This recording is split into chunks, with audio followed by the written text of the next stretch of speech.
Welcome, everyone. Lovely to see you.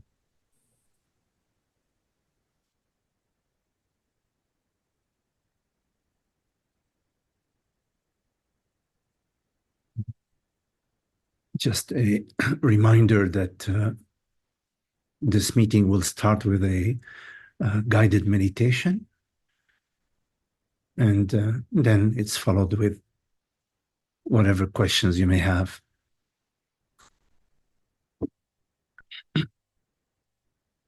So if you can sit comfortably, and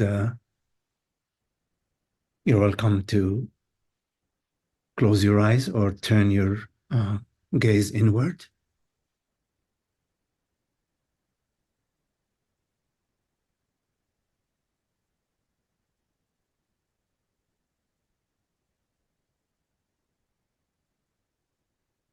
And simply be.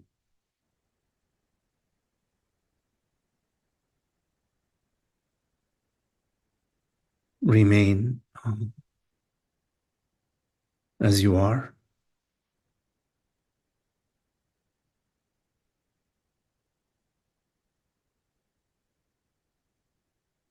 Meaning simply notice your experience without engaging in it.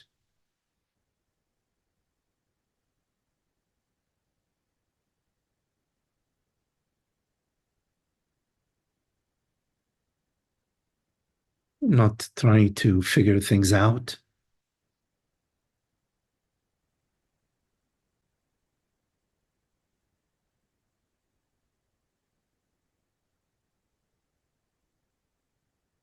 Not doing anything.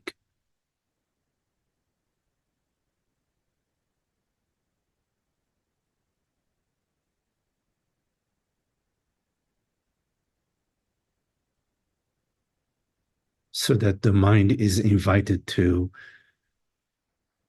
quiet,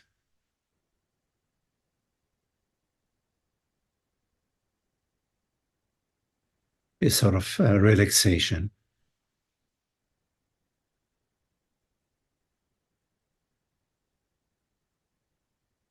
sinking into presence, into being.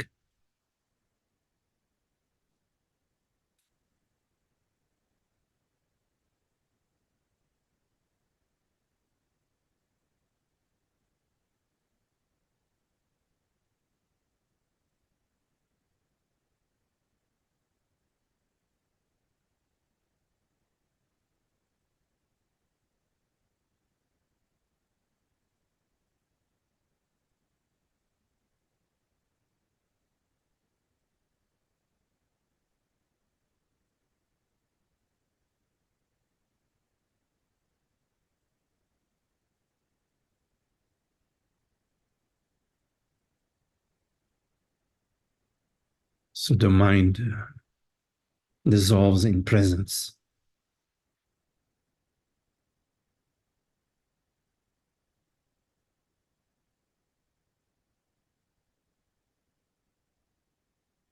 An open space of not knowing,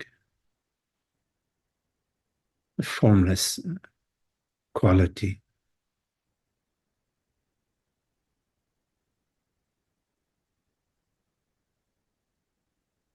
peaceful,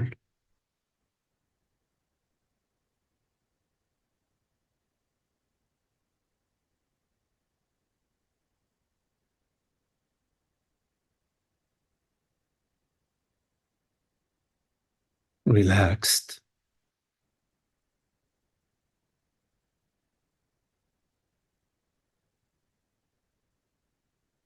undisturbed.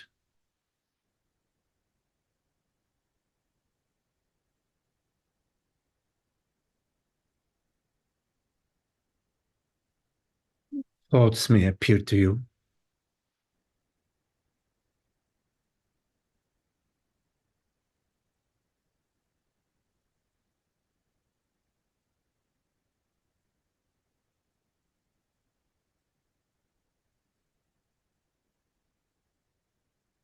but you don't need to move.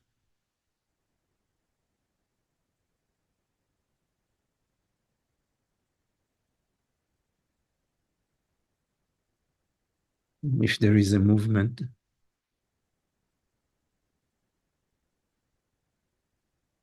it's okay. You are simply noticing it.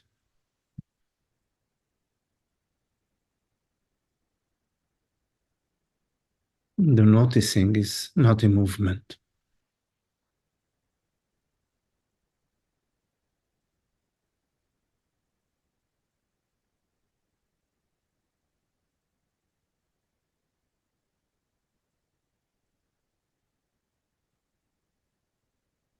The noticing is a sort of stillness.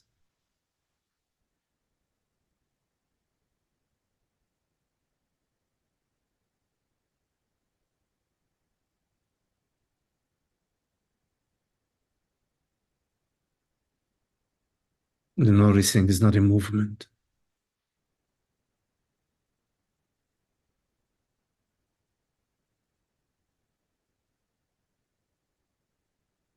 It's a quality of consciousness,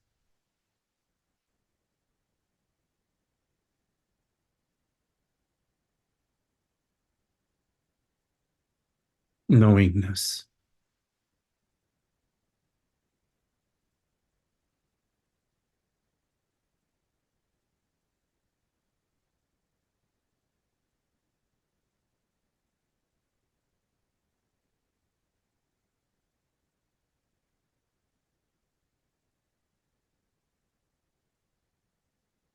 So you perceive a thought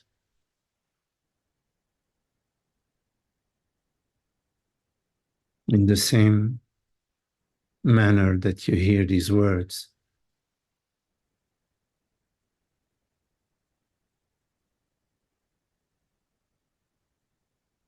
There is nothing you're doing. There is no effort involved.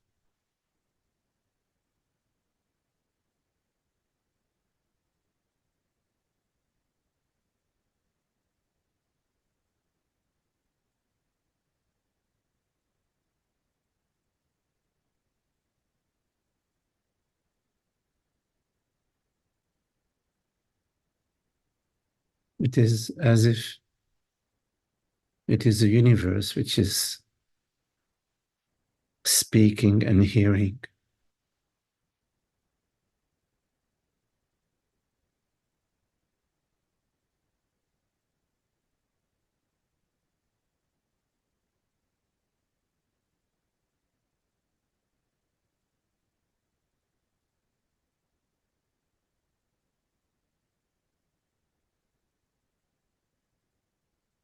And there is a sort of surrender to that.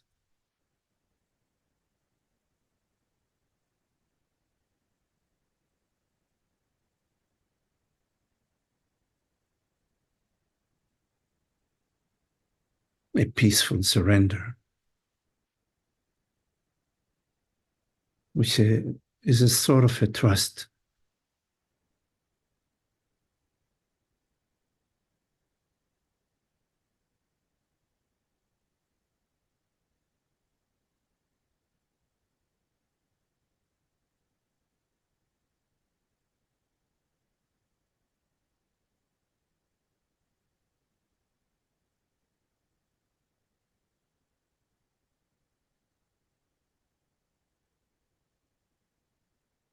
There is nothing required from you in this moment.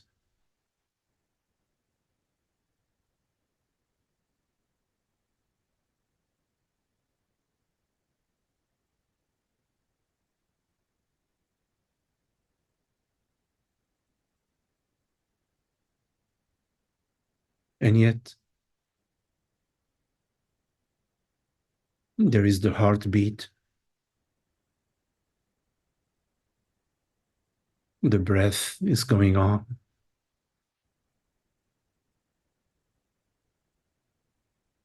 There is this effortless hearing.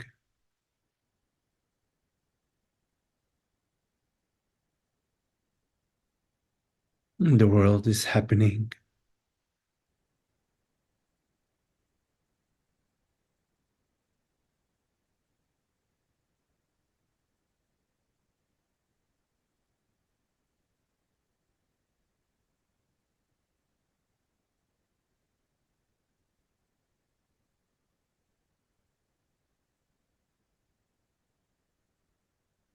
There is a certain order.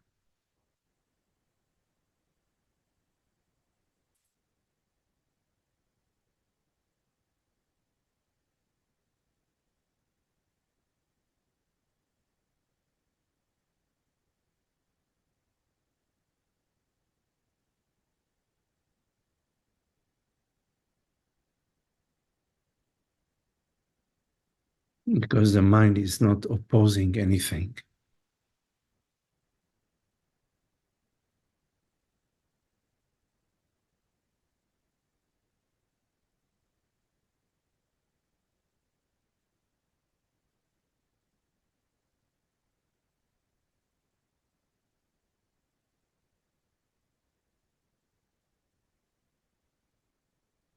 It is possible to live with this quality, to interact in the world with this quality of inner peace and stillness,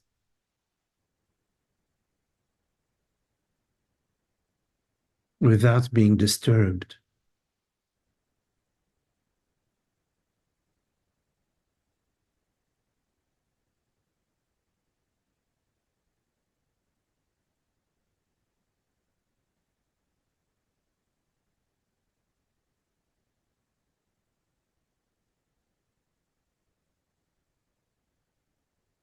You are not meant to live your life in satsang.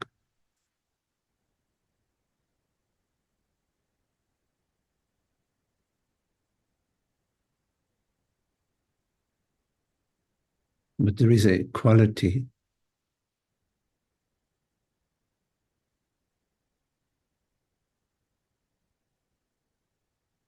a certain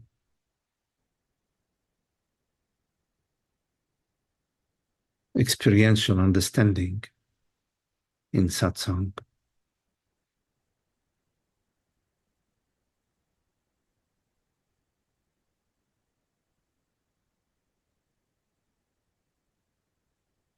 which can be lived in life.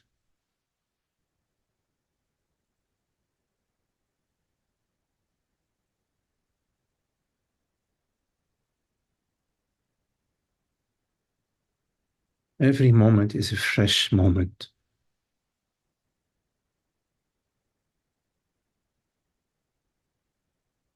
Every moment is a complete death and a complete rebirth.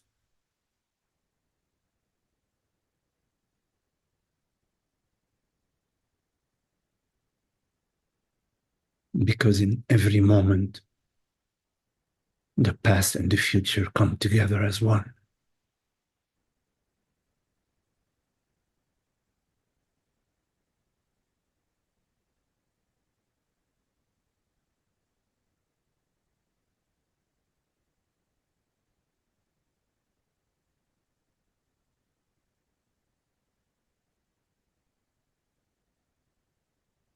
You have never experienced this moment before,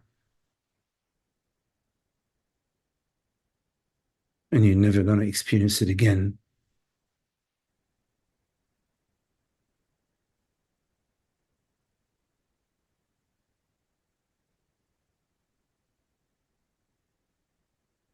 Because birth and death meet in this moment, which is not in time.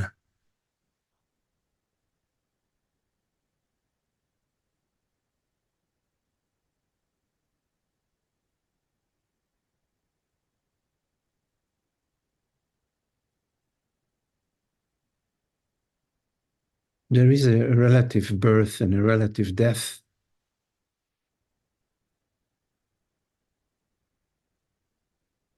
which refers to the birth of a body mind and the death of a body mind.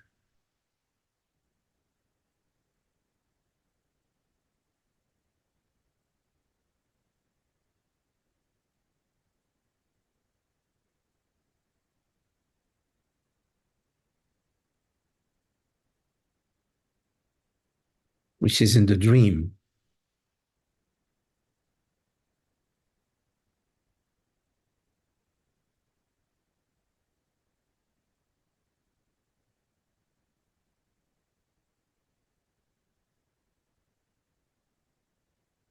Because when you say, I am born, you're referring to the body.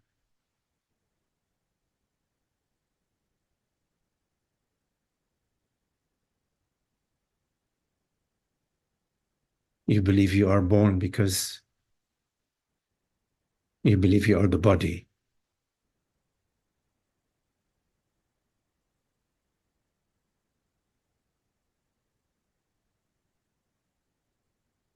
And you are concerned about your death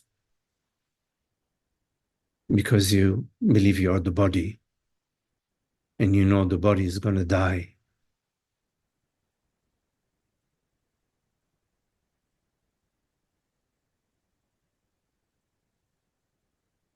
It is this belief that you are the body-mind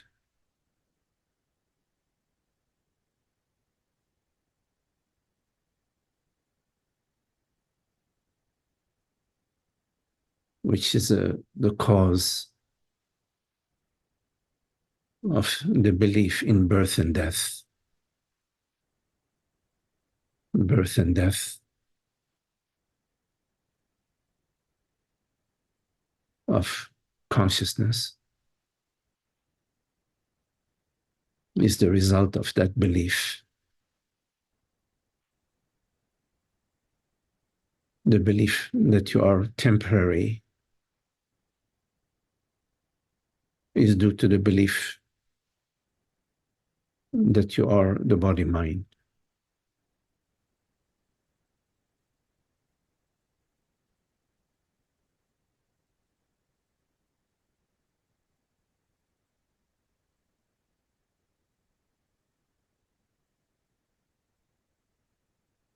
But we know that there is the deathless aspect, that which is beyond birth and death.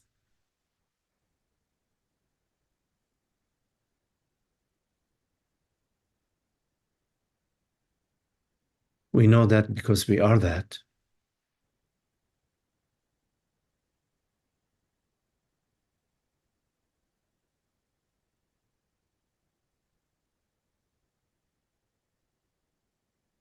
We know that because we don't cease to exist between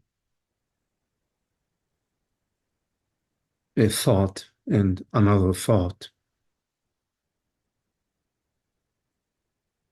We don't cease to exist between a sensation and another sensation.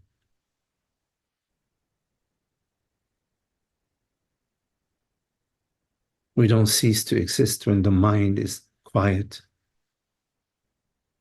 and still.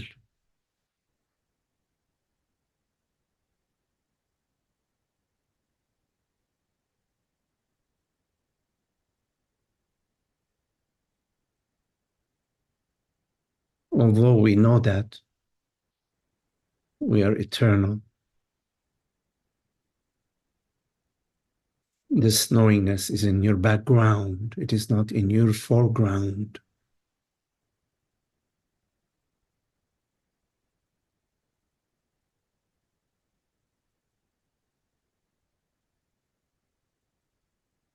And for this knowingness to come to the foreground, you have to be willing to die.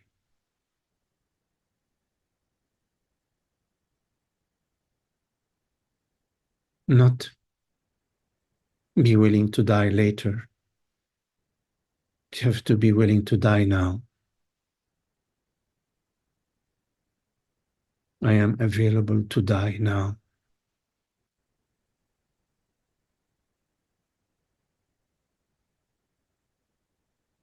Because no matter what you do, no matter how hard you try,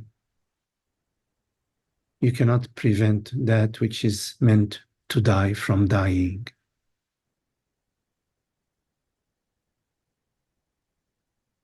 And no matter how hard you try, you cannot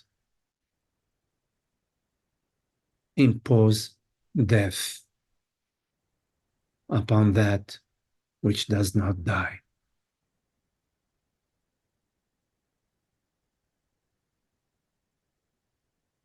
So your willingness to die now is a simple recognition that that which is bound to die is meant to die.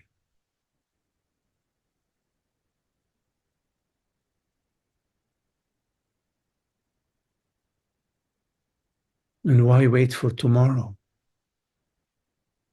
There is no tomorrow after all. Why play the game of postponement?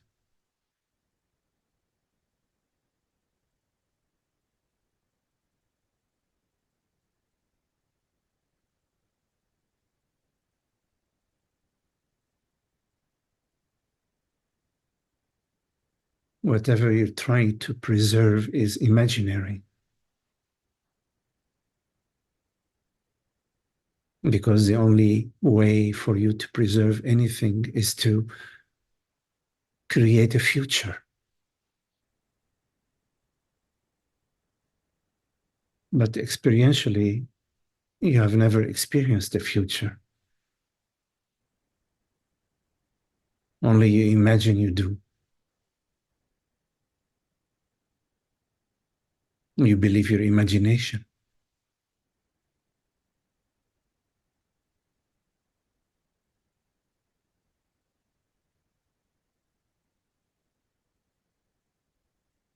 In complete presence, there is no entity. There is no you.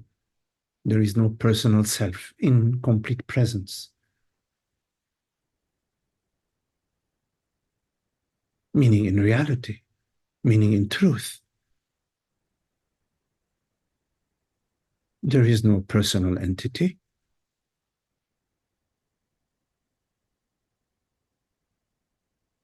So this personal entity is already dead because it's never existed. And yet, you hold on to personal story. You hold on to some identification. You hold on to your past, to your future, to your narratives, and you create yourself in time. You create an imaginary me, which is the veil of ignorance.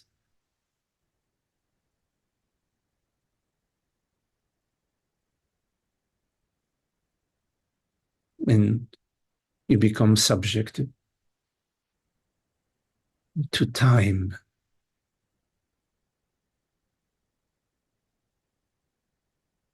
Sometime I will be free, I will be liberated in some time in the future.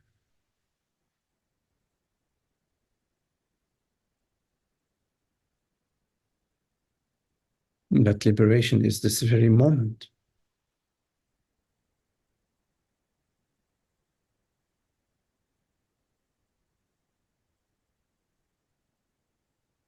The understanding that you are not that which you conceive and you are not that which you perceive. That you are the creator and you are creation. You are not a female or a male body mind. You are not an organism in time and space.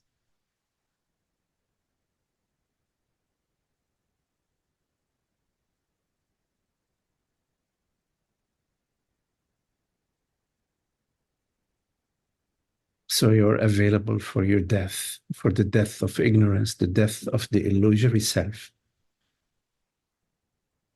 You say yes to that. Absolutely. Or else you spend your time protecting a ghost and maintaining an illusion.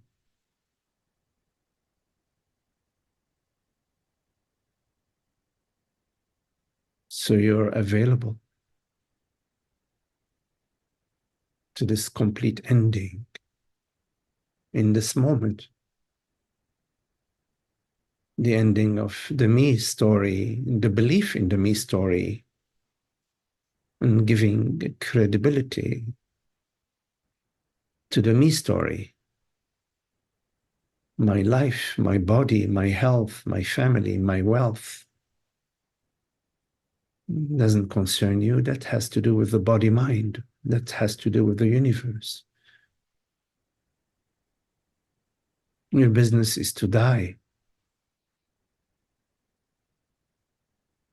every moment, because in the death, in this moment, is the true rebirth, the unveiling of reality.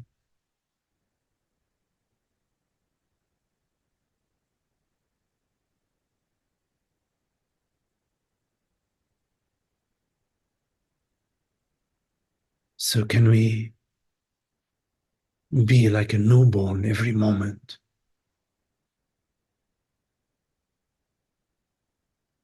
Fresh rebirth every moment, complete not knowing, complete availability, vulnerability.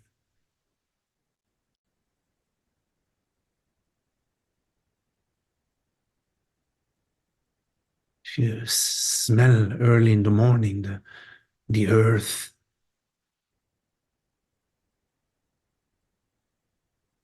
as the dawn is gently lifting the mist, the freshness of the smell of the earth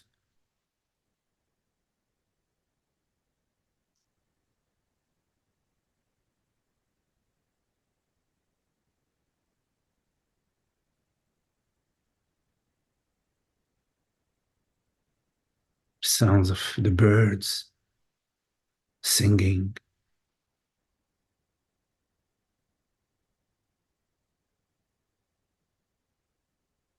this breath right now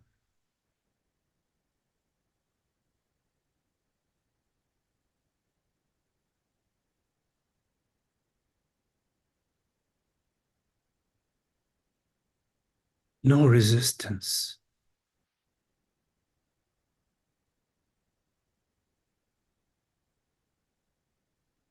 complete openness.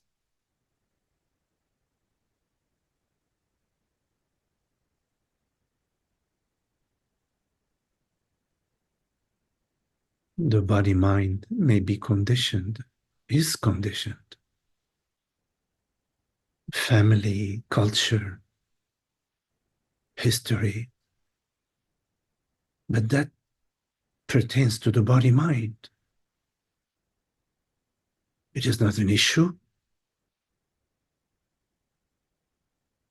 You walk in the garden and so many different flowers, different plants, different bushes, different trees.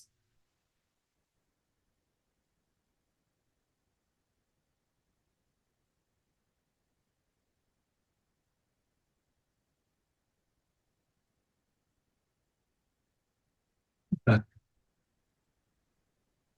consciousness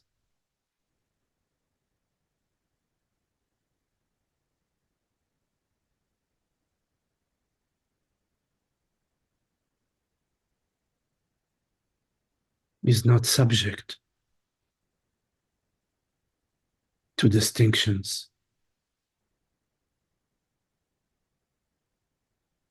Know yourself as this aware, presence. Know yourself as this consciousness, this formless awareness.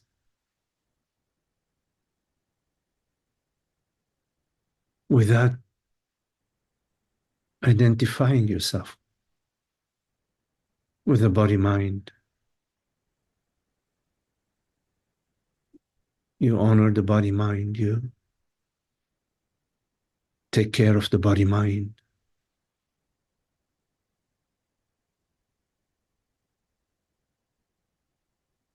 But don't mistake yourself to be an entity.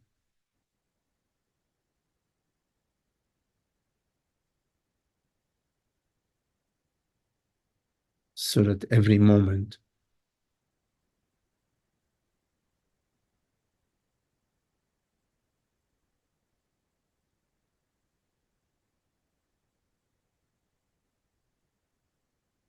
reveals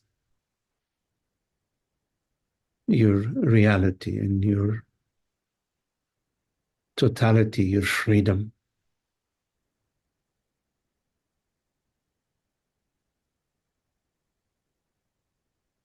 which is a universal freedom.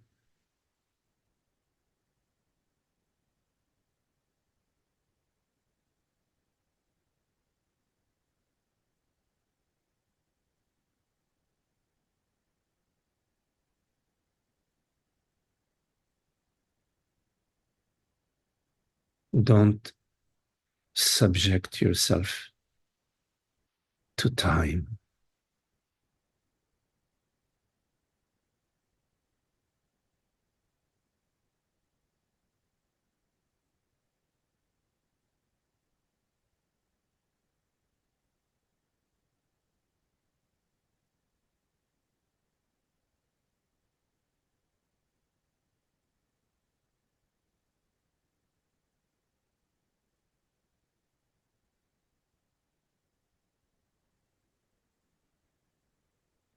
There is one death and one rebirth,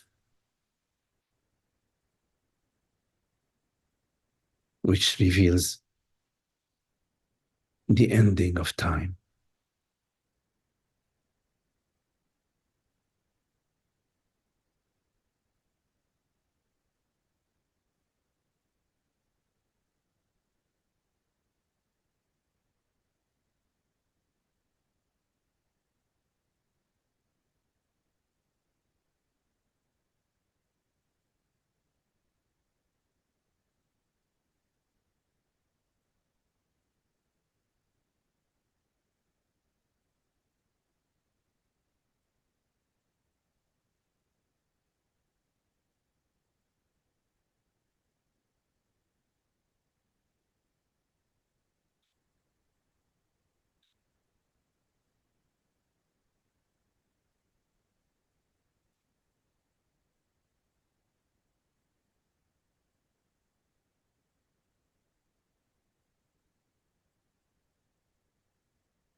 Okay, so if you have any questions, anything that you would like to discuss, Make sure you unmute yourself. You can raise your hand. So, any questions?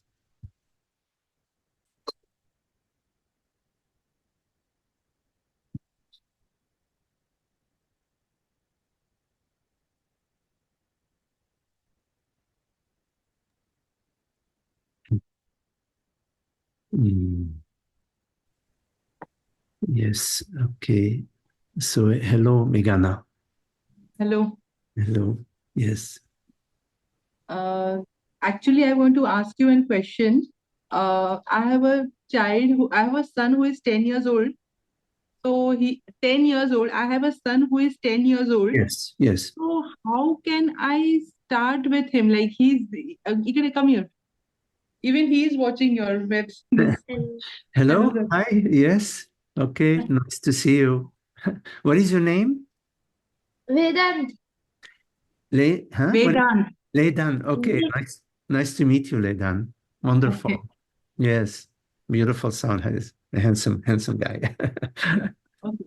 So how can I start with, how can I start this journey? How can I with a 10-year-old kid? Yes. Yes. Yes. Yes. Yes.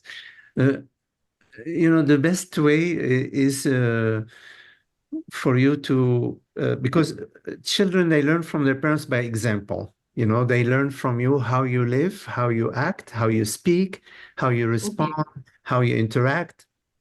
So he's going to learn from how you are with him and how you are in the world, how you live.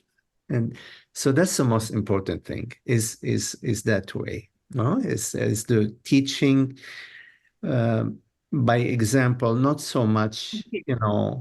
in explaining things, but by example. That's of course the best way you Okay. can So help. you say by just by example of how I speak or how what is my action, he'll learn from me.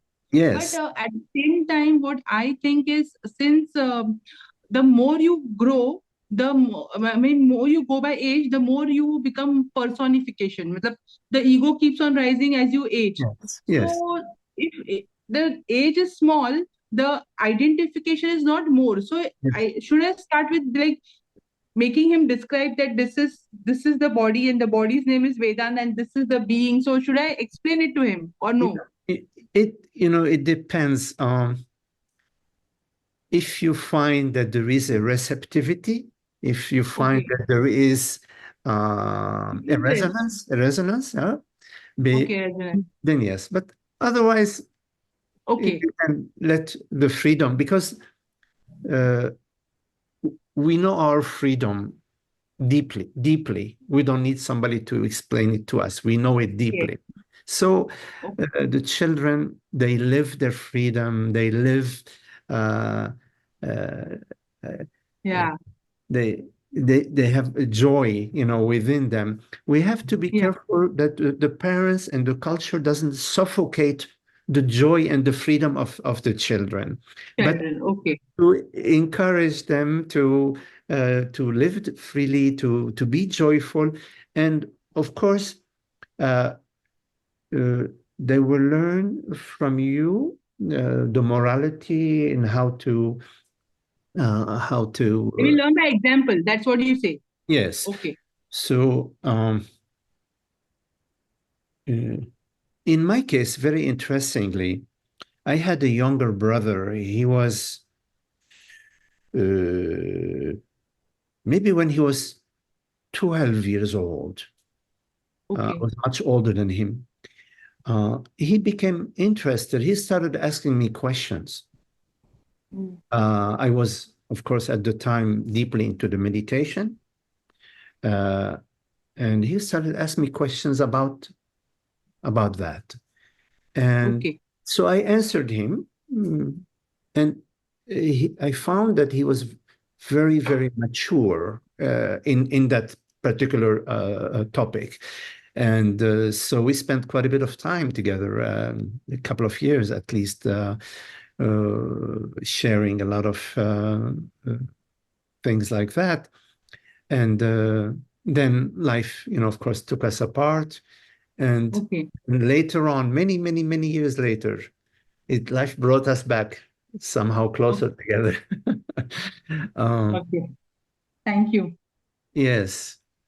And above all, we are very sensitive to the love, the love. And of course, we love our children, we love our family, but also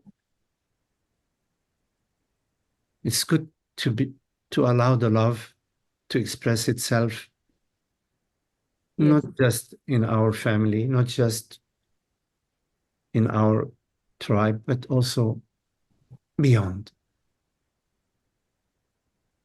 Thank you. Very well. Very nice to meet you. Yes. Okay. Actually, he's interested in all such things. He wants to know everything. Oh, interesting. Okay. Yeah. Okay. That's good. It's So nice you it's learn. 11:15 now. It's 11:15 night, but still he's awake. He wants to. Okay. Okay, Well, thank you. very nice. Okay. Okay. Beautiful. Nice to meet you both. Thank you, Sarasa.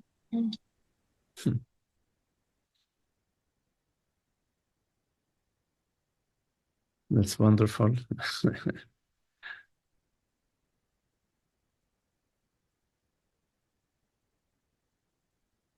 Our interest in truth isn't personal. It comes to us. It comes to us from the universe, from God. It comes to us from beyond, you see. And it comes to us and we recognize it or we don't. But sooner or later, we recognize it because when we don't recognize God's invitation, our life becomes more and more difficult. And the difficulties in our life, they're part of the message. If you don't listen to the message about love and truth and freedom, then there is more and more suffering, more and more unhappiness. But the message comes from God, and our business is to accept that gift and honor the gift and celebrate the gift and explore the gift, unwrap the gift, to enjoy the gift and to share the gift too. So this is what we do with the gift that's given to us.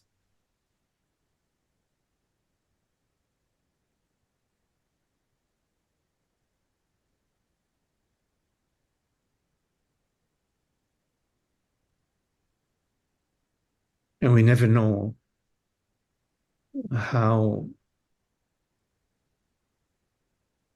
this is revealed to us, because in a way, God is always, always giving, always, always available, always whispering to us. It's always speaking to us in the sunshine, in the wind, in everything we perceive. Because everything we perceive, it comes to us to be perceived. It doesn't come from us. It comes to us to be perceived. It comes from the universe, from the cosmic reality.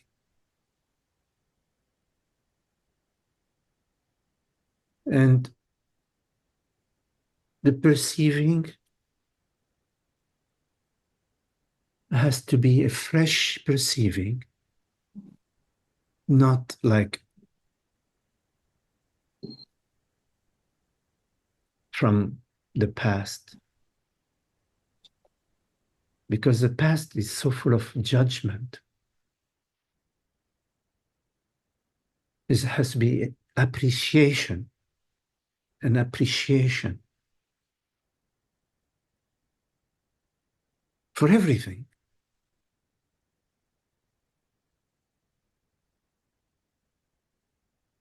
We're available for the understanding to come to us through every possible way. Even in the difficult things in our life, we're open and available.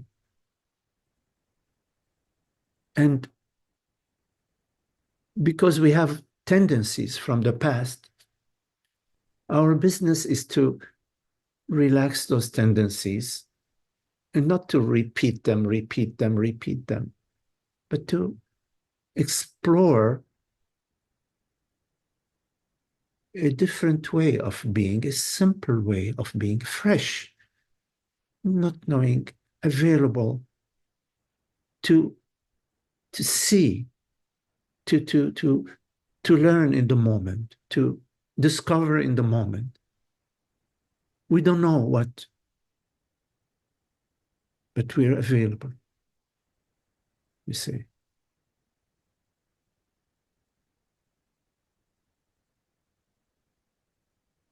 So, and this availability is very beautiful. It's always in the moment.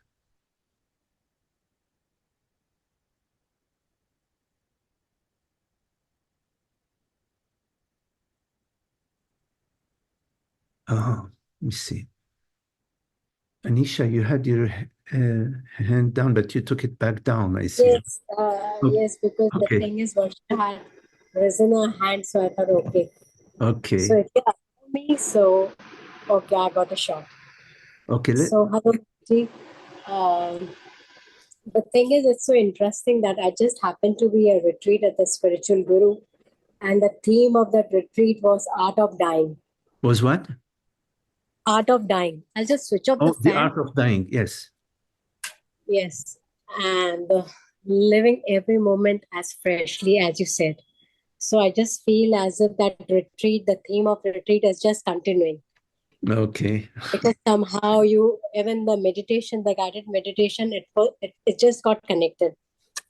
So my question was, Magdi, I just happened to be recently in the retreat. So what I've realized, when you are personally in front of a guru or a spiritual teacher, or when we attend these meetings personally, there is always a difference between what you hear on a YouTube and what you attend personally. Mm. So is this my perception that there is a difference between the meetings, or there's really something happening when you're personally meeting, or like we having these groups online personally, like, this is one-to-one, you don't hear it through YouTube.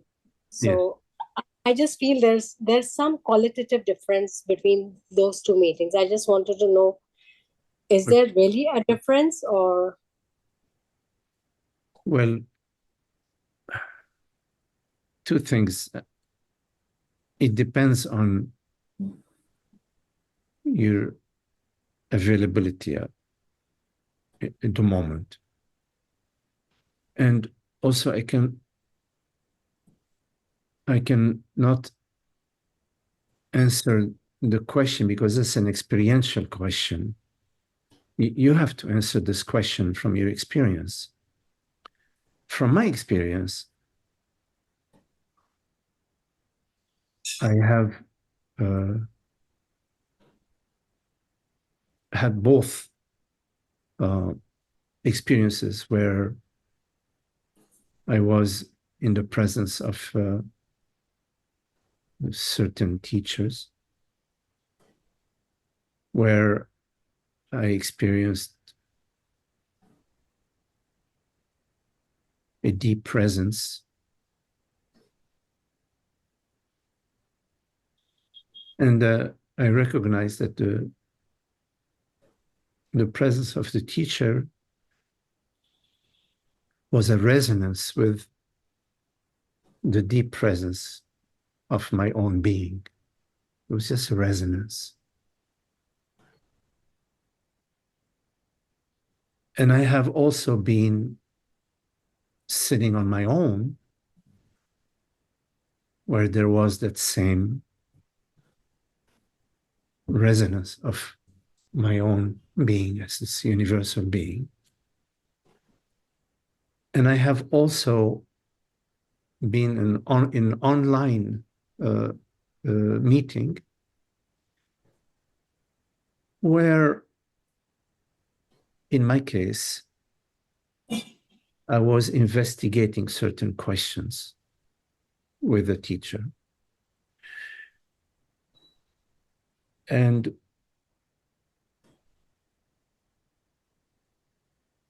in my case, very quickly, there was a certain understanding that had a very profound liberation, that had a very profound impact. So, from my experience,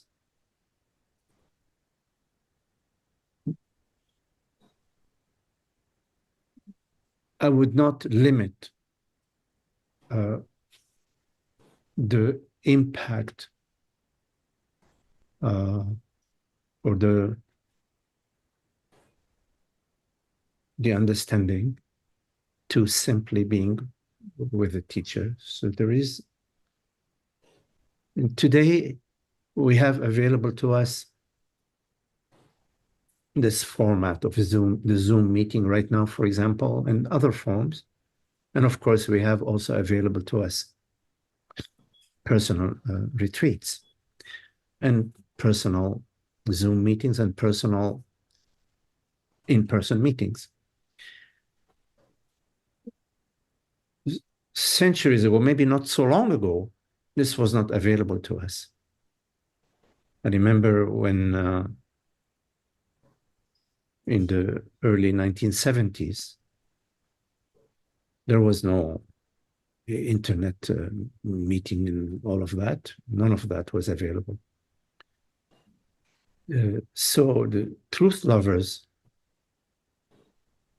somehow they had, there was an internal antenna talking, in my case, that a detector of where there were some teachers. Maybe there was one in Massachusetts, there was one in Canada or something like that.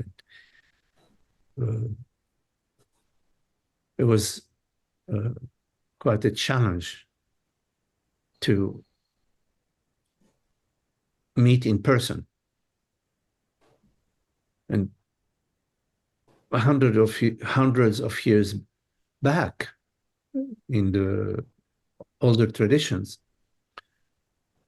the teachers, they lived in the mountains, they lived in small communities, and it was very rare to meet with a teacher, a very precious opportunity to meet with a teacher and to be a student and work with a teacher. I have found that in this format, this online format, when there is a serious interest and a sustained exploration, an ongoing exploration, that there is a deep impact. There are some deep changes.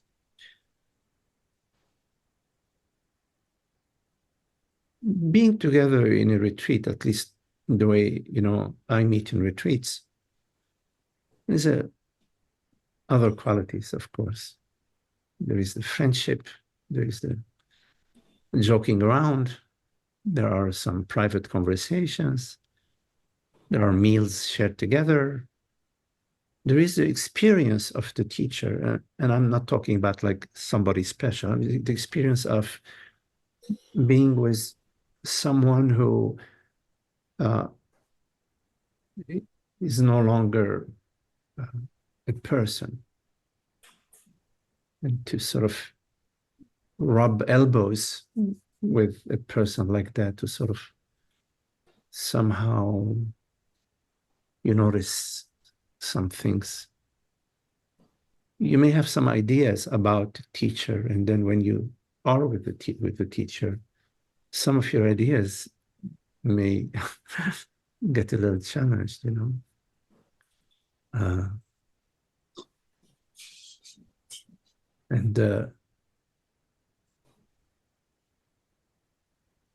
There are teachers who belong to a tradition. And then there are lots of rituals, lots of rules, lots of ways, and you can approach the teacher only when you have attained a certain whatever. That's an organization. That has nothing to do with the teaching or the interaction with the teacher. We are fortunate that now there are teachers available without the organization. The teachers who don't believe in organizations or setting up organizations, or so there is the possibility of being friend with people like that. Mm-hmm.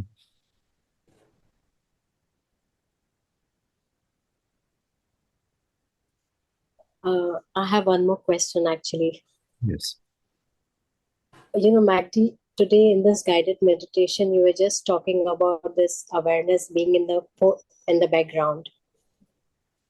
And is my voice audible? I'm sorry?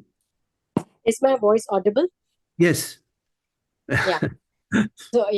So today, like when you were conducting this meditation, you just you get this line like, you know, when this presence of awareness is felt like in the background. Right. Yeah. And then like it's supposed to come in the foreground. In my experience, I just feel it's somewhere there, but it just not combust.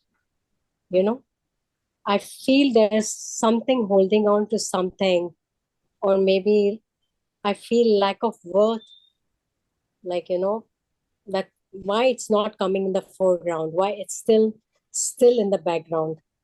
I just feel it's quite there, but somehow it's not coming to the full potential. Like,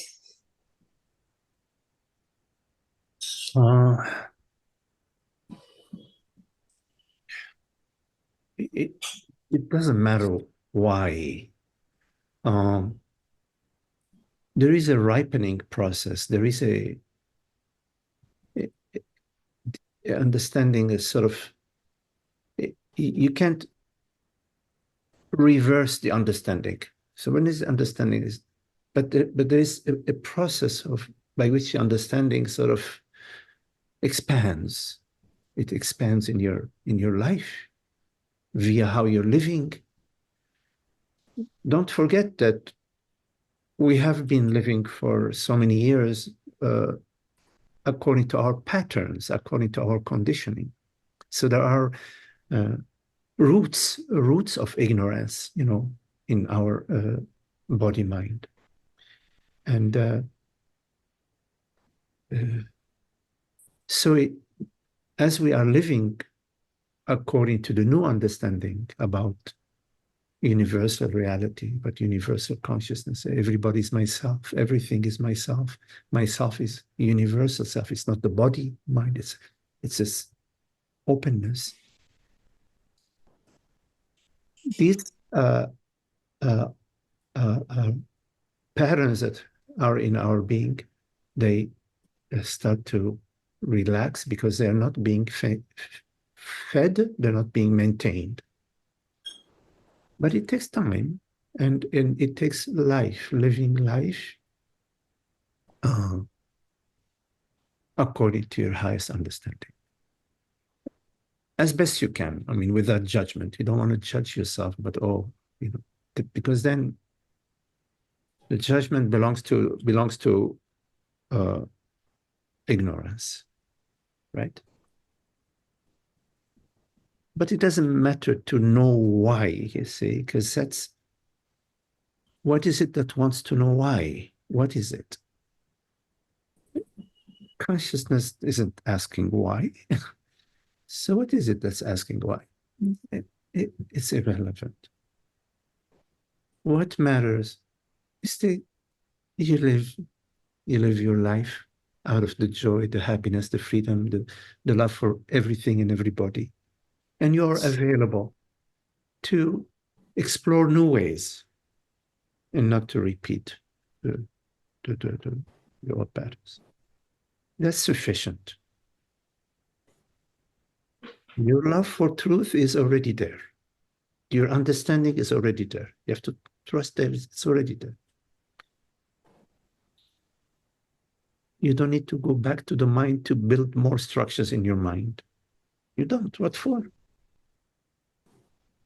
What matters? The answer I give you to your mind. You ask somebody else, I give you a different answer to your mind. It's not.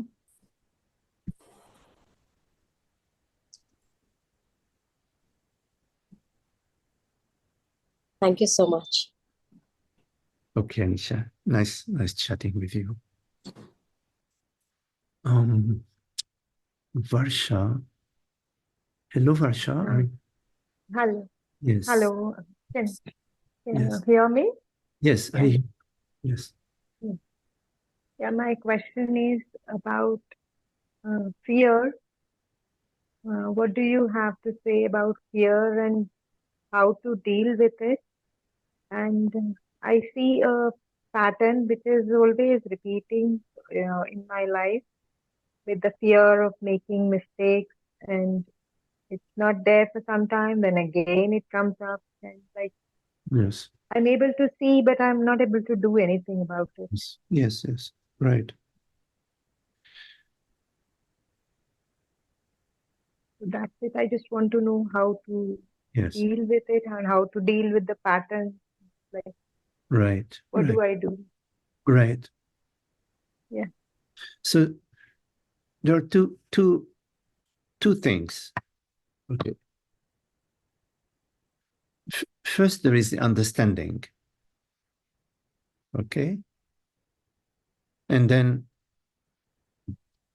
there is the somatic work, the work at the feeling level. Now, the understanding is the understanding about your true nature.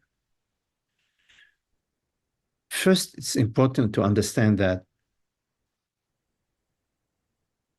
if you give power to the fear, then there is power. The fear has power in your experience. Now, when you are imagining that there is something bad that is going to happen to you in the future, you feel afraid because of your imagination, but you don't know anything about the future because you never experienced the future, but you project in your mind something about the future. So you need to understand that this sort of process, this mental projection, is useless, and you can drop it. You can simply be available in the moment to whatever is unfolding for you.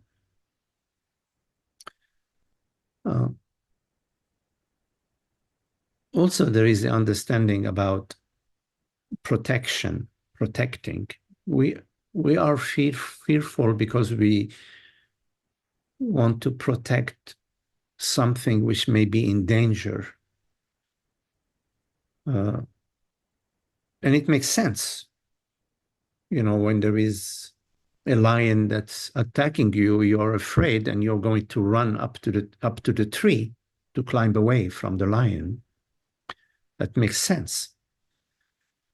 But there is a fear that is illogical. The fear that something bad is going to happen to me. Now, we all know that all sorts of things happen to the body.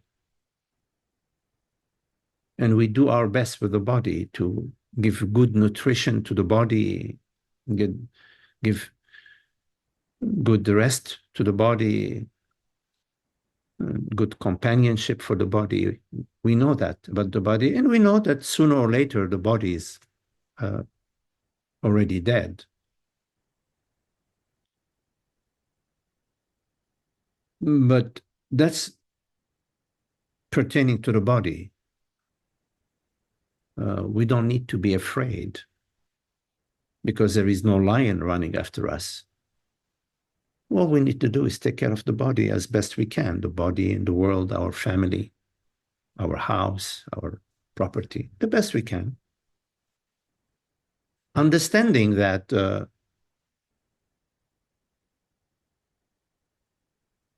is a universal order. The universe is doing it. Because your thoughts, they come to you from the universe. You don't create your thoughts. You don't choose your thoughts. They come to you. They come to you from the cosmic realm, from the universal realm.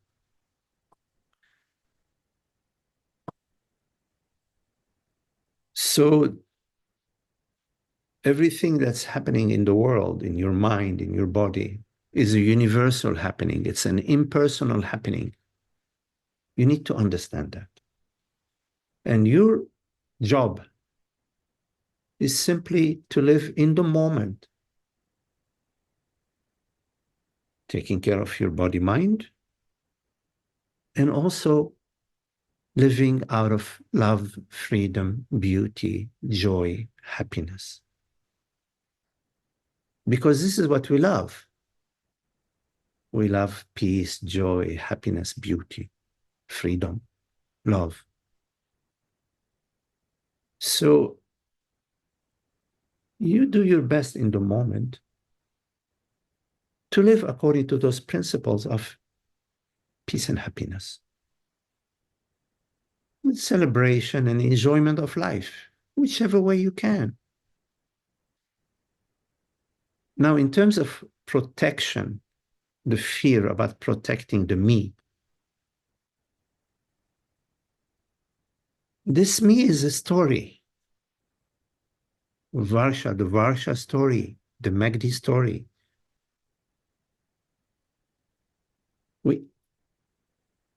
We believe and we feel that we are a separate entity.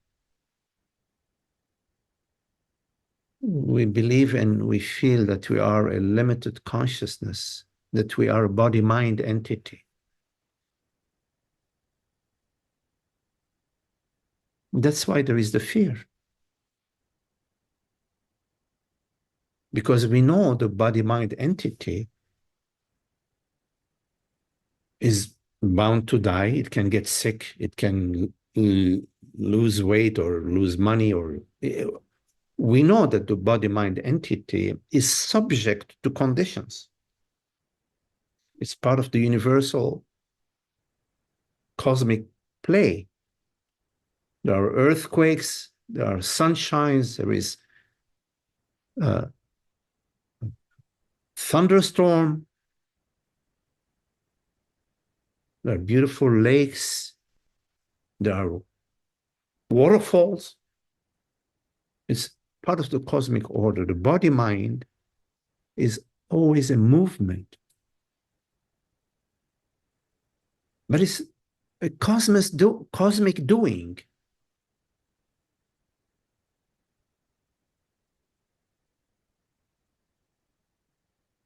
Your thoughts, your body, your mind is a cosmic event.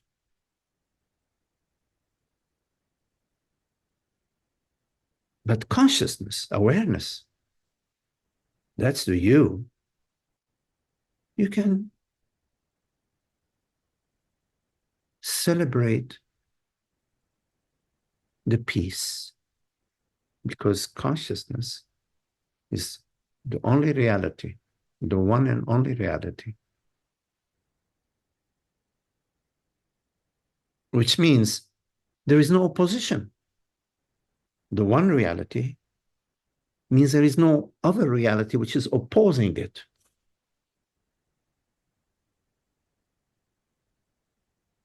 So when you know yourself as that one reality and you're available to that understanding, the freedom from opposition, there is no more you become free from any opposition.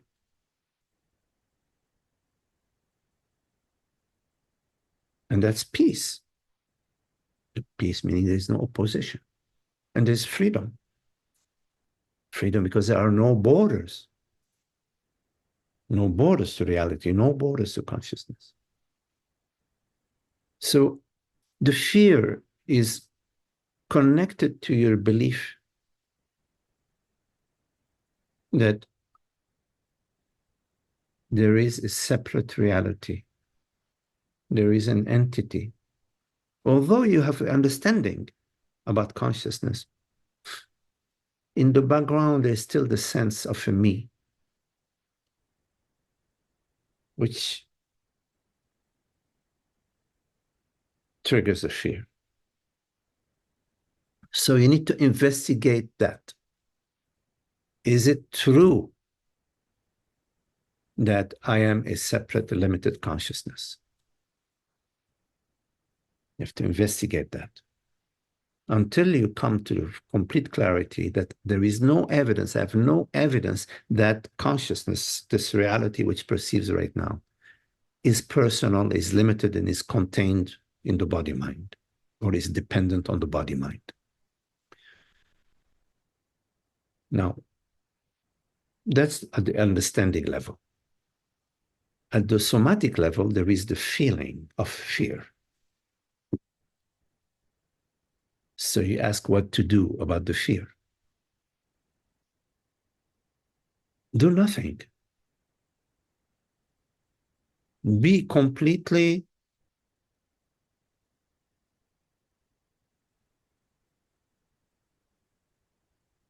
unmoved, the unmoved perceiver, the unmoved awareness, perceiving an event. Because fear is an event in the body mind. You're perceiving an event. You're sitting in your house and you're watching an event happening in your body, meaning happening in awareness, because your body is made out of awareness. The reality of your body is awareness. The reality of your body is not blood and bones and no. These are concepts.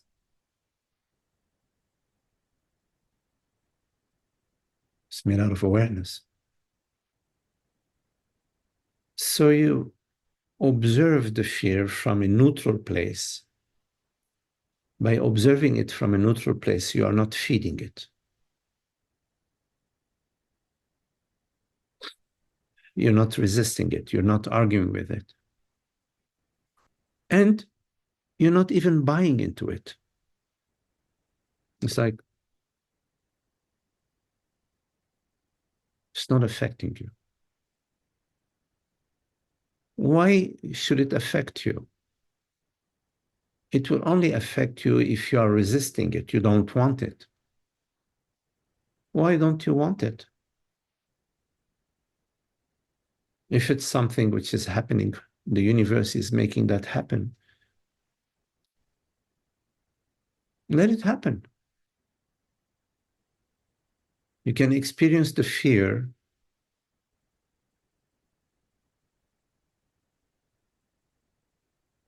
from an uninvolved place.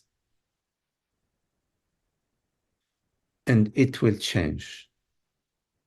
Because you are not feeding it, it will lose its power. It will shift. And it will reveal itself to be unimportant. Because you are not giving it importance. So don't define yourself by the fear or with the fear or via the fear. Don't define yourself. Experience everything equally.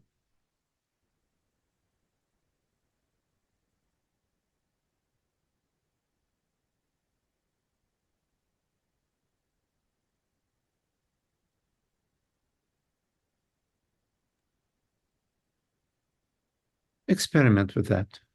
You need to explore that.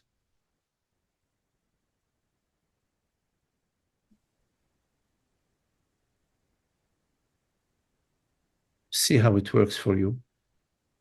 See if it's possible for you to be neutral about it. Not to approach the fear from the same habit. Oh my God, what's happening to me? No, at the feeling level, at the understanding level, what's happening to me? What me? What me? What is this me?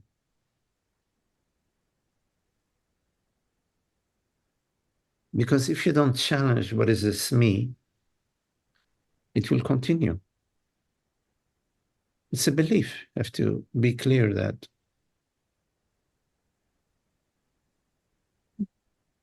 consciousness is not a me, it's not a limited personal thing.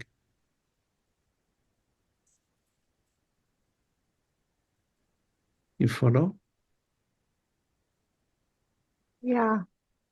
Thank you so much. I will do it. I understand. Yeah. Really grateful. Thank you so much. Experiment with that, yes. I think I needed to hear it from you. I was not ready to. Thank you so much. Yeah. Just only justifiable fear when a lion is coming after you, or if you're crossing the street and there is a car coming, there is a moment of fear and you jump back, but everything else is available for exploration. Yes. Hola, Emmanuel. Hola, Magdi. Sí. Hello, Do you Emmanuel. hear, Yes, do you hear me? I hear you and see you. Okay.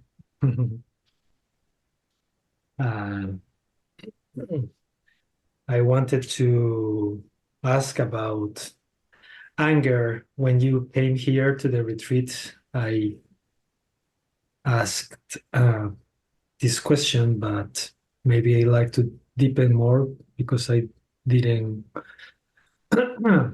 go like too far with the question, but it's just that it's happening constantly more and more, and there is more than anger. Is like I'm furious, you know. It's like I want to, when this fire comes up, I want to destroy and I want to kick and hit, and you know, it's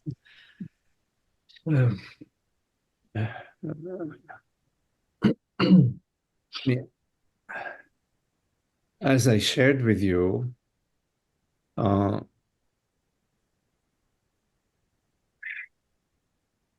you're, shared that with you before. You're choosing anger. You're choosing anger.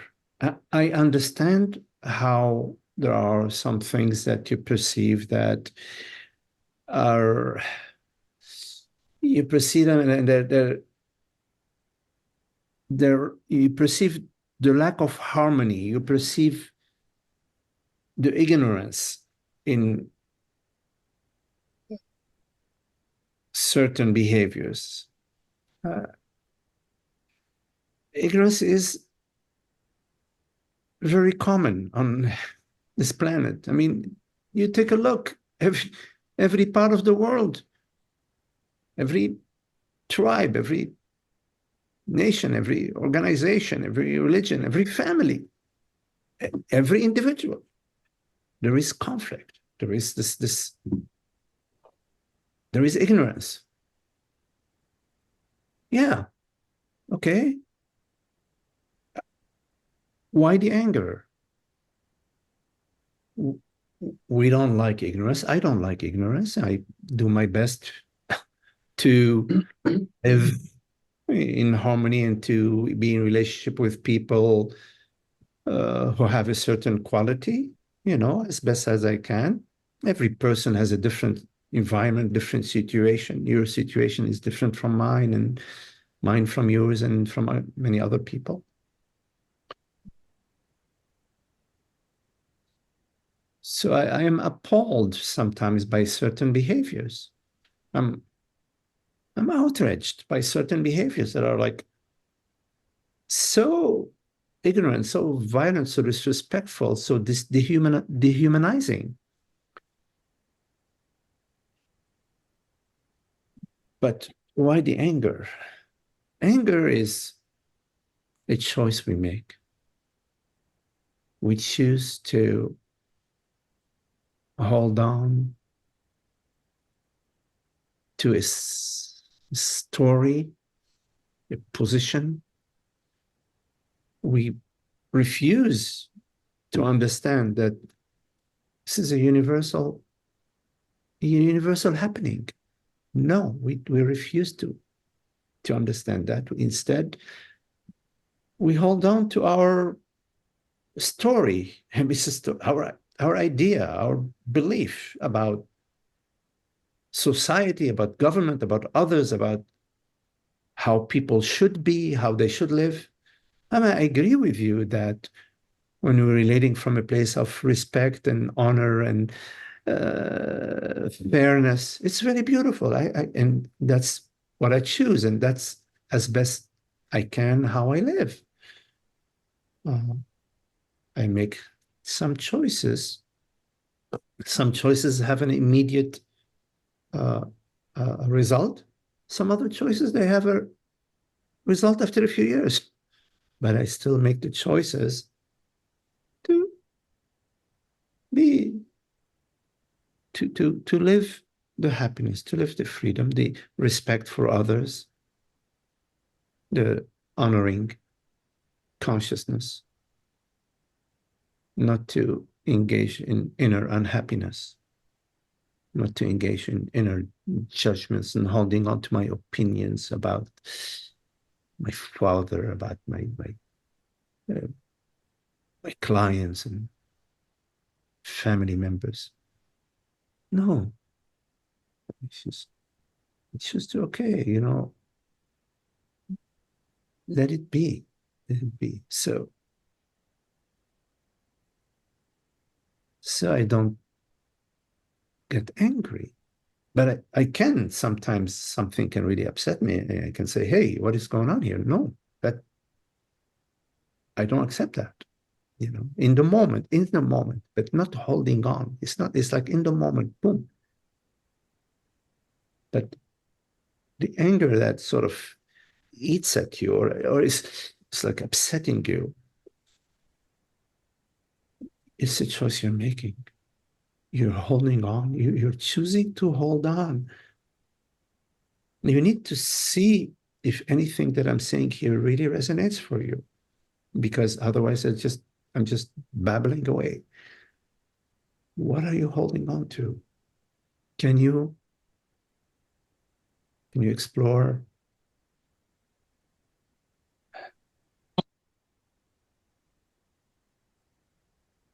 being open to it all?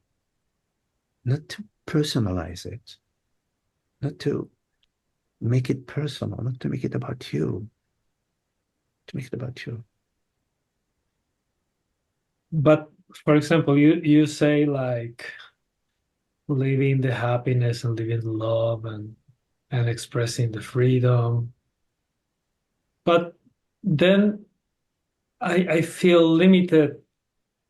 I feel that I can't express my freedom completely, or that I can express happiness. Like there are certain limits imposed by the way this society works, where it's like I can go just to a certain point, and it feels like very frustrating, you know. Well, I mean, you can only do what you can do. You cannot go beyond whatever limitations, whatever situation you find yourself in. So you have to accept that. Understand that I can only do so much. I mean, I would love to. I, I have a very clear idea about how to end the Israeli-Palestinian conflict. I do. But can I actually impact it? Well, yeah, but right now you're using this example that there is something like much bigger, you know, something that happening in the world, so to speak. Yeah, all that sometimes affects me more, but I'm referring even more like at this individual level, you know, like the way I live, the when it's like it's like there is something that wants to flow, or being expressed, or the way I like to mold this human experience that is consequent to my understanding of freedom and happiness, and it's just like not possible. You know, it's like Yeah, I understand. Understand. and and it's like I don't know. For example, you were also like saying about family, and I usually, when I feel this sense of powerlessness that I can't change something, I tend to just move away, you know. And I moved away from family, and I moved away from lots of friends, and from a lot of stuff and places and people that I just don't want to be there anymore. But it's like sometimes I like to remove myself from a lot of things, of dynamics and social dynamics, and economical stuff. And it's like I really don't care about it, you know, but it's uh, it's like I don't find a way to escape from all that, Mhm. you know, and just live my own way, free from, I don't know if this makes sense or not. It's like I feel trapped.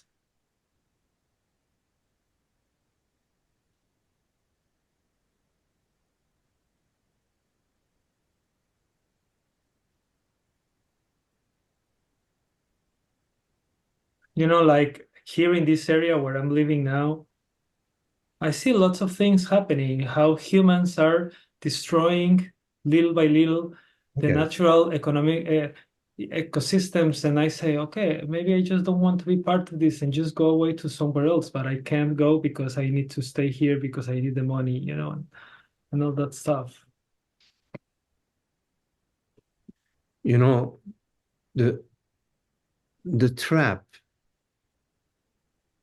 it may seem to you that you feel trapped because of what's happening around you, what opportunities or limited opportunities are available to you.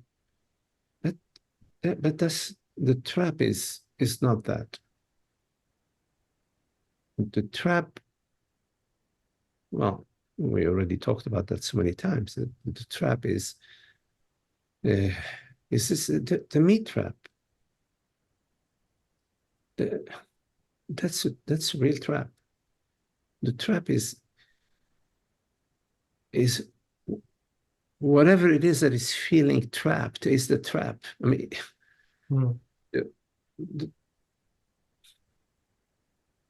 the trap is somebody being trapped. That's the trap.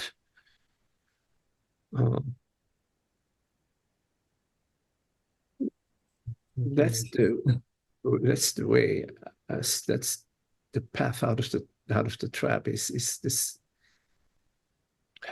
to see through this the real trap, not the thoughts and perception, not what's appearing to you via the senses, because the senses it's just an instrument.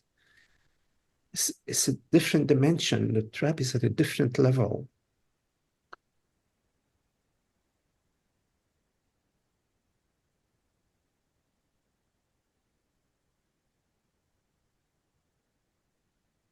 That's where you will find the key that you're looking for.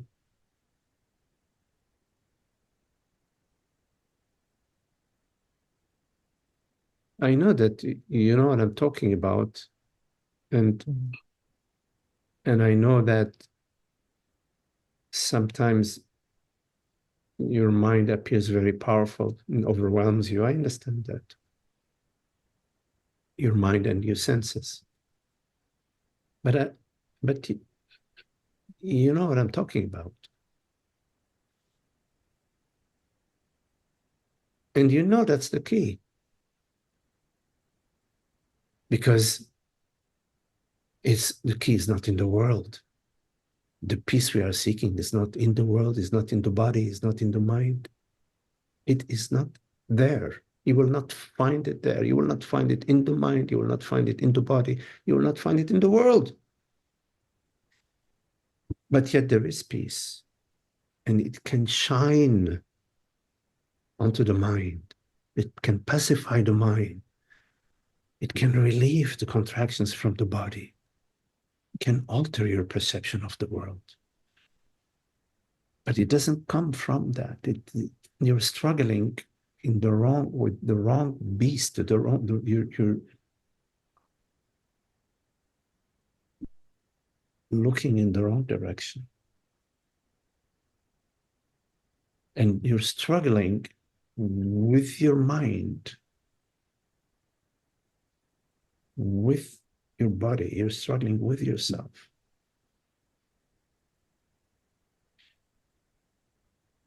And you don't like it. It's unhappy. It's unhappy. And your mind projects all sorts of things. And it drives you crazy. It's like, because it appears so powerful to you.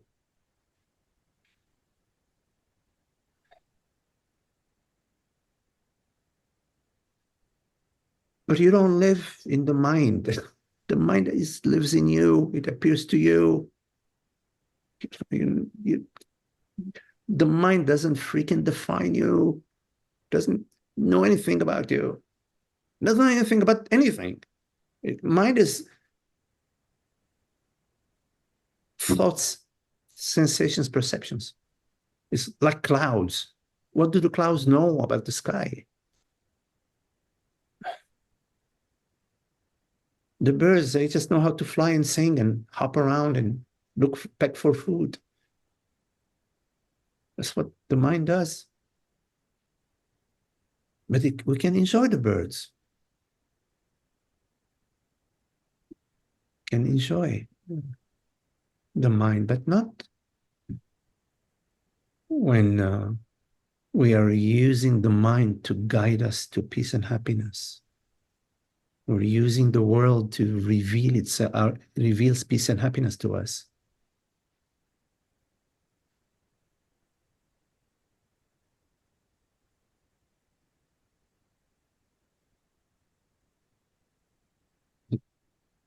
there can be great, very successful artists, very successful musicians, very successful engineers, very successful. And that's nothing to do with happiness. Nada.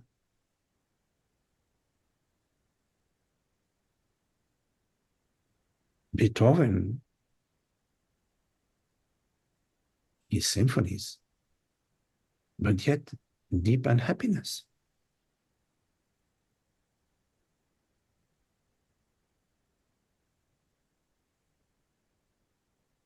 But I know your interest is in peace and happiness. Mhm. So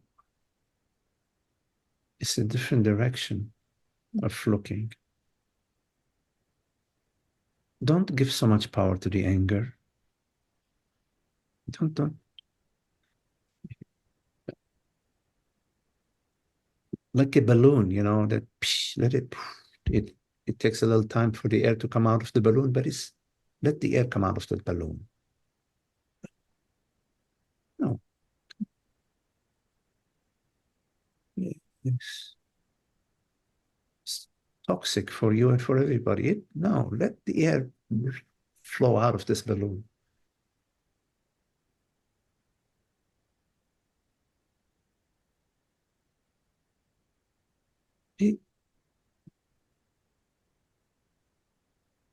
Be like a child again.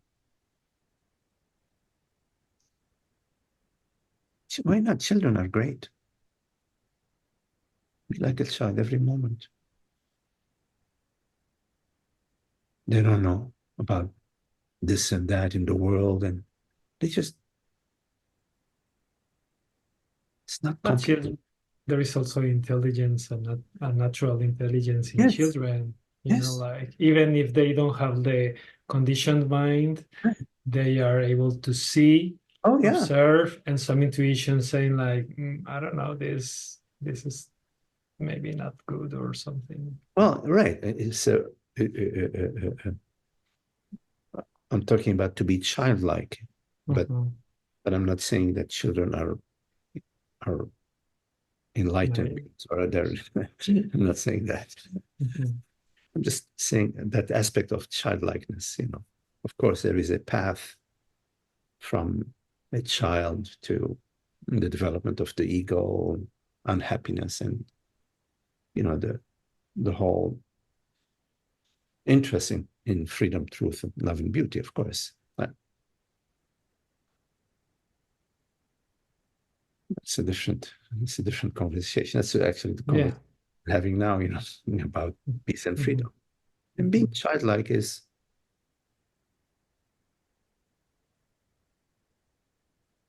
and gratitude, to be gratitude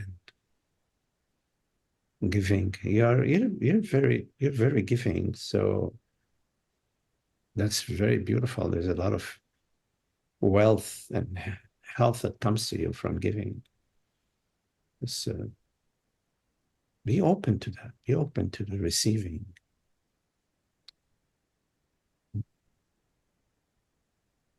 Remain open. Don't hold on. Don't hold on to what's passing. Yeah, I don't know. Sometimes maybe it's I think that it's a matter of each body mind works differently and has maybe different levels, so to speak, of sensitivity, or I don't know.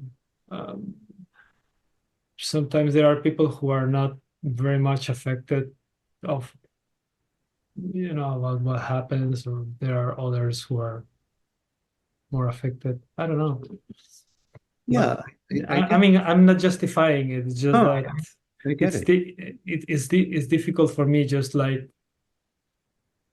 to, okay, I don't care, Right, but at the same time, you understand what I'm saying, and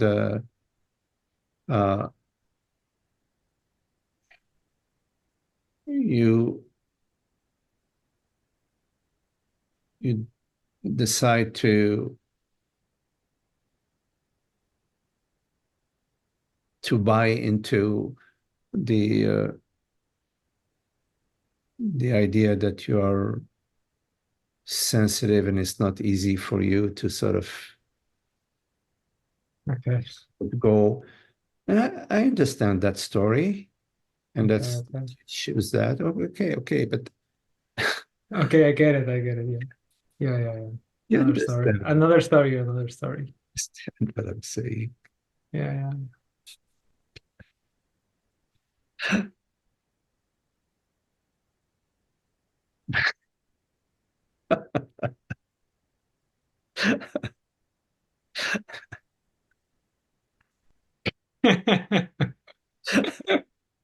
Ay, ay, ay.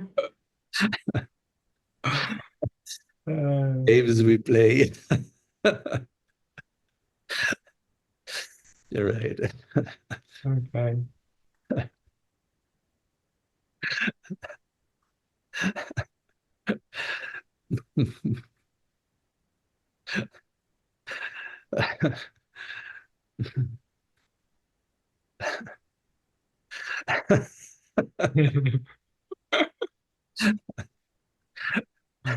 Hmm. Okay. Thank you, Mike.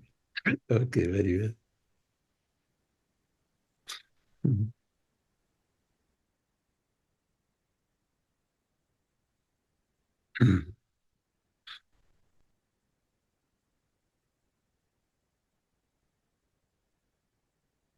Any questions?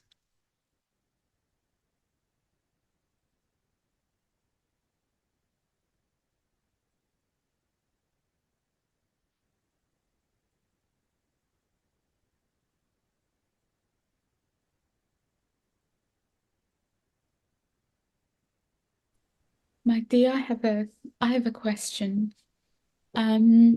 Yes, hello. Yes.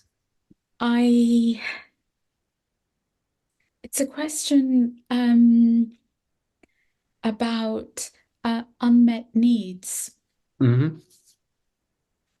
And I'm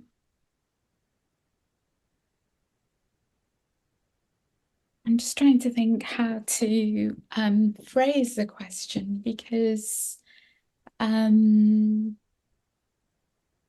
you define like needs? What do you mean by unmet needs? Just want to make sure that I'm understanding yeah, how you mean. well, I mean, I think that's part, that's part of the question in a way.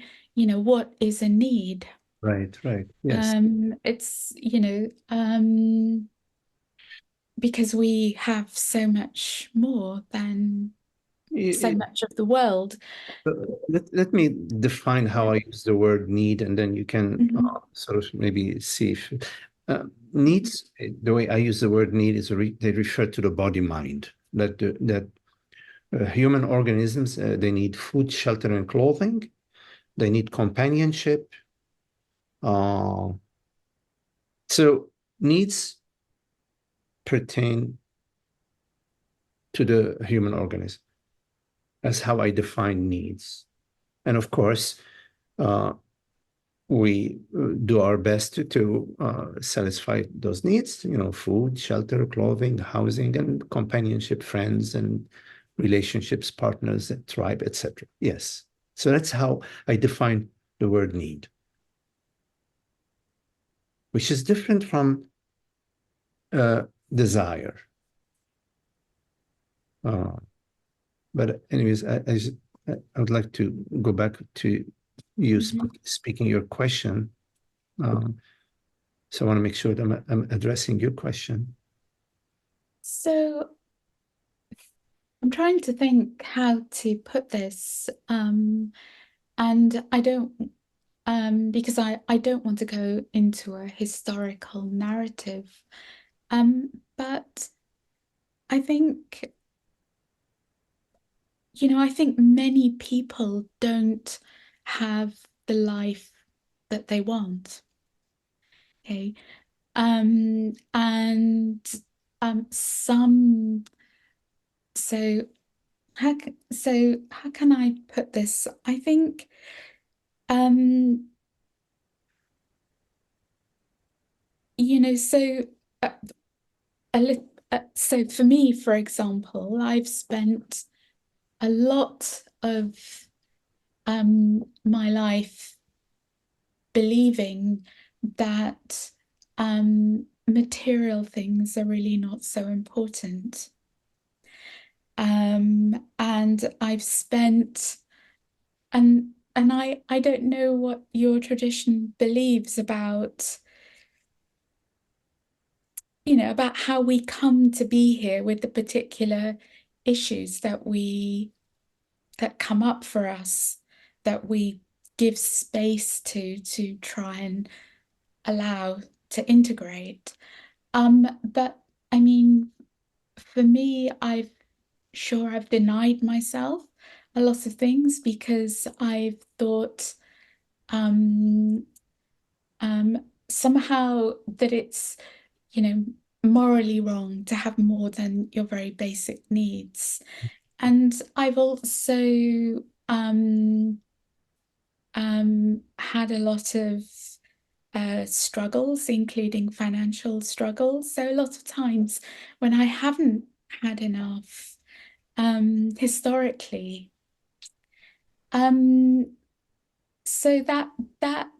so part of what I am doing or working with is to recognize what it is that I need and to give it to myself, not so that I can amass a lot of things, but so that I'm in equilibrium. I'm in my Right. space to meet the world rather than something calling out that's not met within me. Yes. Right. You know,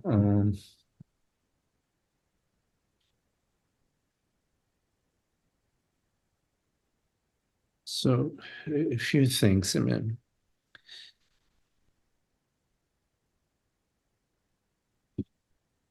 first,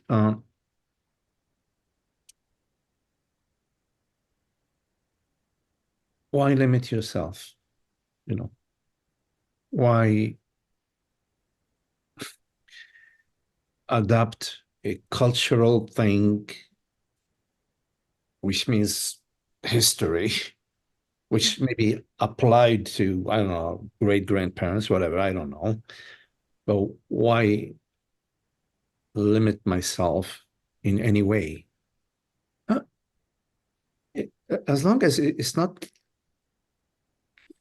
hurting or harming anybody, you know, the intention is wealth, health, abundance for everybody, including myself, you know. And so there's no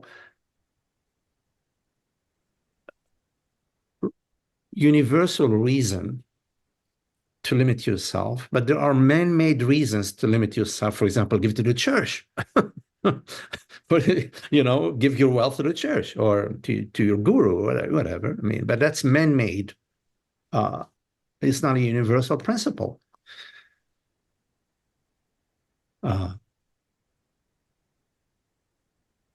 In terms of not having enough, okay. Two things. First, we can get more. We're open for more whatever, more of whatever. Why not? All right. Second, the other point is it's always enough. At the same time, it's always enough.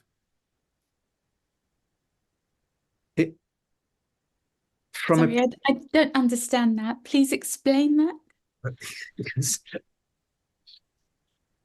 What makes what is available to us right now not enough? What? The mind. Because, you know, like years ago, I used to belong to this tribe that believed that, oh, you need to get your 8 hours or 9 hours of sleep. I really believed that. And I was subject to that. And if I slept 7 hours, I did not sleep enough. I slept 1 hour less than I should have slept, 2 hours less than I should have slept. And my experience was, oh, I didn't sleep enough. And I actually felt like, oh God, I didn't sleep enough. And later I realized that that's just a story. That's a belief structure. Then in fact, you could sleep 2 hours and it's enough. You may get at 2 o'clock in the afternoon, you may feel like, oh, I need to lie down and sleep. Then if it's possible, lie down and sleep. In my case, I do. I sometimes lie down and sleep in half hour, sometimes an hour, sometimes 20 minutes. Boom, done deal, very good. So the point I'm making about that it's always enough.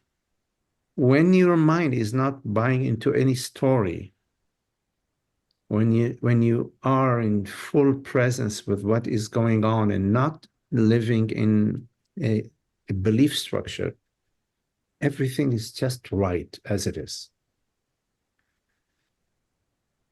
But this doesn't mean that you need to limit yourself in any way. Why limit yourself? If sometimes it's available for you to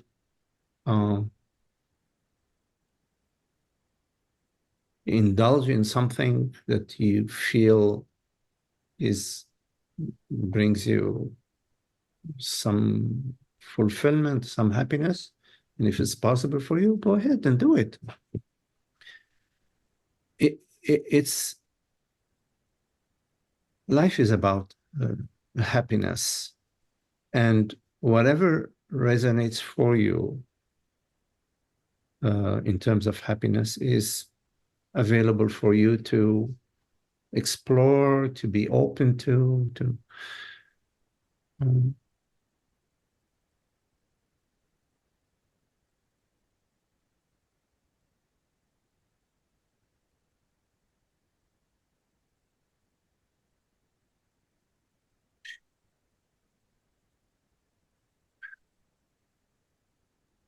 It's not helpful to define ourselves in any limited way.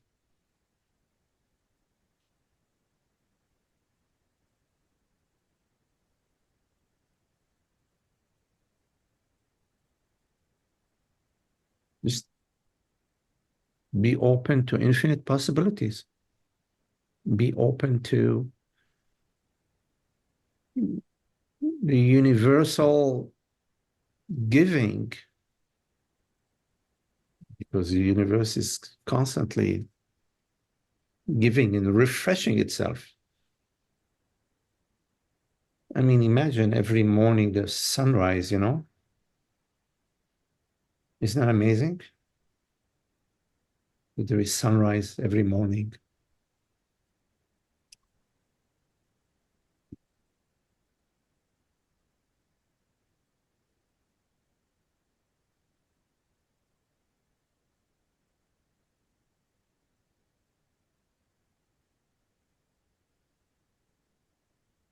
So I would say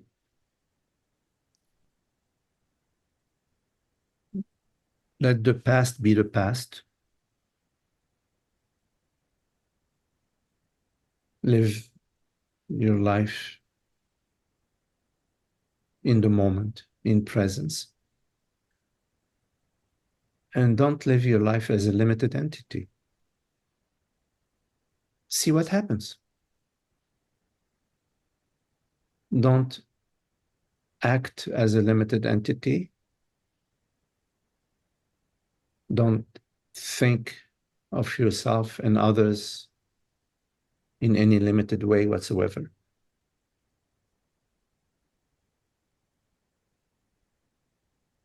drop all your stories, which are all past stories about yourself, about your life, and explore new way of living. A way of living that comes from a place of freedom, of joy, of happiness, of abundance, of wealth, of health for everybody and everything. And see how it unfolds.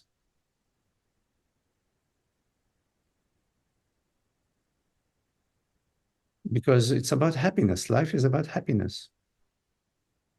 It's not about limitation.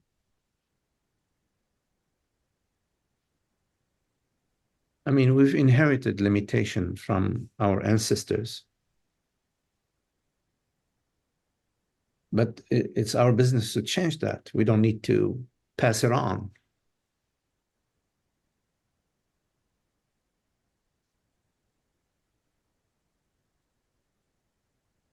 Infinite creativity. Be available for infinite creativity, universal cosmic creativity. Everything that is created in the universe is happening within you because you are not separate from the universe. Be available for that. It's happening to you. It is you. It is you. You are that. You're not a body mind. You're not within this a body mind. You are this universal consciousness.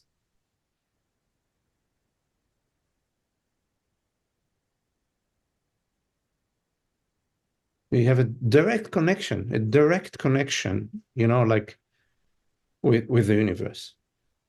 Like what is it? In the old days, the presidents used to have a red phone. They pick up the red phone, and the American president is directly talking to the Russian president. You have a direct connection with the universe.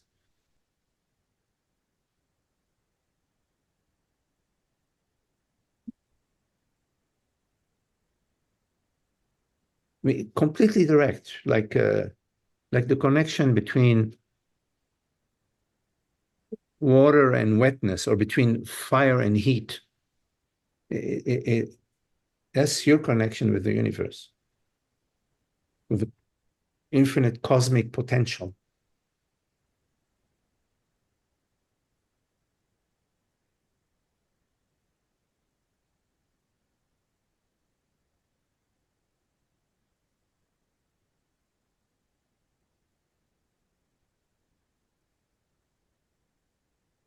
Thank you. I mean, my understanding of not having enough is the resources to express yourself in the world as you wish to. And I think that what you're saying is that those that abundance is there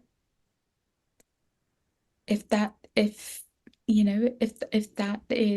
you are open to it. I think that's what you're saying. Yes. That would be my definition of not having enough. Yes. It's all available to you. Expressing yourself in the world you have the complete freedom of exploring that direction, whichever way you want. You do have that freedom. I mean, that freedom is yours. What you decide to do, which direction you decide to, what path you decide to take is also up to you. But I encourage you not to look at the obstacles, or not to look at obstacles, but to look at what you would like to do, what really triggers your fancy.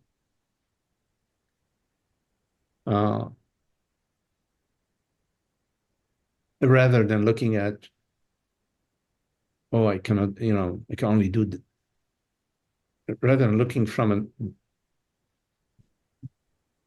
the glass half full.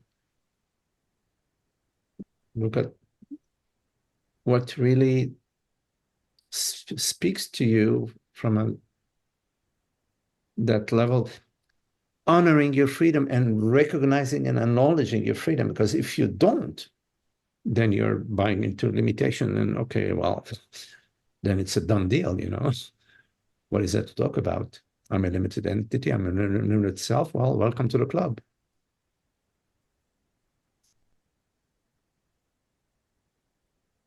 Life is an exploration. It's your exploration, your